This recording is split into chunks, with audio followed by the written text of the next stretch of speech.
I mean, I think I'd like to start talking off today about the most recent news in the NFL, and that was that Wade Phillips, who was the former interim head coach of the Houston Texans, right after, I should say, right after they fired Gary Kubiak about halfway through the season after a loss to the Jaguars on Thursday Night Football. He said today that the Houston Texans, who have the first overall pick in the NFL draft in April, should pick Johnny Manziel. And I know for many Arkansas fans, that's something that, just creates immediate disgust, and honestly, you could probably extend that to just about everybody in the SEC and probably the national scale. I don't think that Johnny Manziel has many, people that are really, really, for his style of play, or maybe his style of play certainly, but maybe his style of off the season fanatics. And so, I'm with most of you guys in that sense. I don't really think that I would pick Johnny Manziel first overall if I was a GM, but I think that there's a few other reasons why this story is, just fascinating, other than the fact that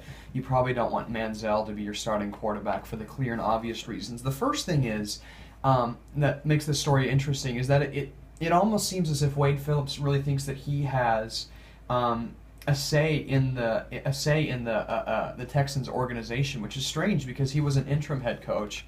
And since then, the Texans have hired a new coach, so it almost seems like Wade Phillips thinks that he has the power to do things, and that for me, I've always just thought the interim head coach just basically took over responsibility from the old head coach and basically did things the same way they were going for however long the interim head coach needs to stay. Depending on the situation, of course. So I've never really, I guess, understood. I thought that was just their job position was pretty small in that, they just have to do what they've done before and prepare like the other coaches have, in the weeks before the coach got fired or got sick or something along those lines. But I think this situation brings to light the fact that the interim head coach probably has more power than any of us have said before. For one, this story has made it to national media, so it's obviously a topic of interest for a lot of people, but also I guess it just asserts that the interim head coach has a lot more power than I guess even that we think there it is. But second of all, I have stuff to say about the whole Manziel drafting. When there was a couple of weeks ago when Manziel said I'm going to declare for the draft, and I thought it's a good position to take in the third round, but certainly not in the first round. And now it's gotten to the point where people are considering taking Manziel over Jadeveon Clowney or Teddy Bridgewater as the first overall pick in the draft. And for me, that just is so surprising. If I think it was the Texans, I don't think I would consider Manziel to be an option. Personally, I think the Texans, for all last season, all I heard was how good the Texans' offense. When I say last season, I don't mean this most previous season where the Texans went 2-14. I'm talking about the season beforehand when they made the playoffs and lost to the eventual Super Bowl champion Ravens. It almost just seemed like Matt Schwab was just a good quarterback that could take snaps, be a good game manager, could make some throws to Owen Daniels and Andre Johnson whenever he needed to. And, the offensive line was one of the best in the NFL. Arian Foster and Ben Tate were running like mad horses. The defense was anchored by Brian Cushing and of course J.J. Watt. The Texans looked like the team to beat in the AFC. It was the Texans and the Patriots like all year last year. And it ended up, of course, being the Ravens who won the Super Bowl. But during the regular season and even the first part of the playoffs, the Ravens came out of nowhere. It really seemed like the AFC Championship game was dead set Houston versus New England. And going into last year, the Texans were one of the teams that they felt like they needed a receiver, which is why they drafted Clemson's DeAndre Hopkins in the first round last year. They just seemed like the team that would be able to take it to the next level, and that receiver would just separate coverages so that Matt Schwab could get the ball to Owen Daniels and Andre Johnson and Arian Foster, Ben Tate, anybody, even Vontae Leach. They had their offensive line was just going to be steady as it goes. It just seems like the team was set for greatness, and I don't know, how they collapsed so quickly. And quite honestly, I'm still not assured that the quarterback situation was the problem. I know that there was Houston fans, if you're ever listening to me, which I doubt you are. I doubt that, I know that you guys did not like Matt Schwab at all, and I know that TJ Yates or Case Keenum didn't really change that much. of the situation. And I think the reason for that is because Houston's problem does not lie at quarterback. I'm honestly not sure where it lands, but I've always seen Matt Schwab as a guy that's really steady, and he's going to be able, and he's able to lead a team. For goodness sakes, I mean, he led the team to the the playoffs for the year before, and he'd been steady and ready to go ever since the Texans traded him for him from the Falcons.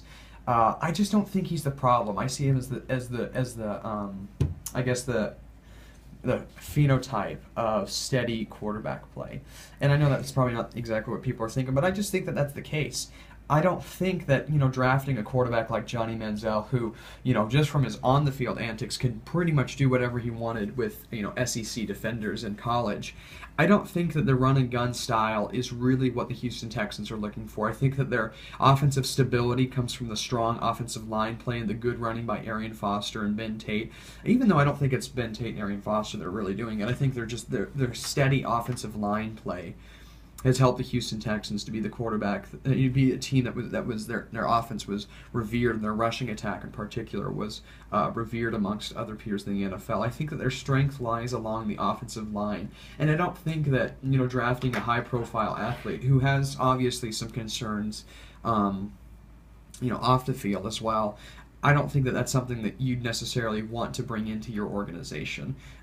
If anything, I mean, I'm not a big fan of drafting a quarterback. But if I had to choose between Manziel or Bridgewater, I would easily choose Bridgewater. And I would say that almost from any standpoint in the NFL. I think Bridgewater's got the arm. I think it was the Russell Athletic Bowl where he for his Louisville team played against the Miami team.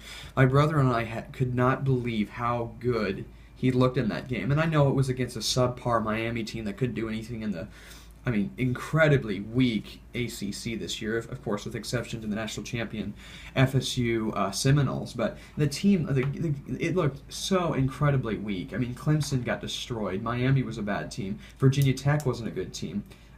So I don't mean to say that Teddy Bridgewater, just lit up a defense that's going to be just as good as the one he faces in the NFL. But in terms of arm strength, athleticism, height, poise in the pocket, being able to throw outside the pocket, I think Teddy Bridgewater is, the quarterback, is the new era, is a good representation of the new era of quarterback that's coming into the NFL. And so I think that, I would take Teddy Bridgewater if I was, a team that was going to pick quarterback. But again, I wouldn't even pick a quarterback first overall in the draft just because I know that although it's the most important position, it's really a hit or miss. And I know it's a hit or miss for everybody that you would draft, that you could draft in the first few rounds. I mean, you could look at, Gaines Adams, who went to the Tampa Bay Buccaneers a couple of years ago and just barely, shuffled along their team and really made a little bit of an impact. Or, Mario Williams for the Houston Texans. Reggie Bush for the New Orleans Saints. These people are, good players, but they didn't necessarily stand out forever. And I'm sure,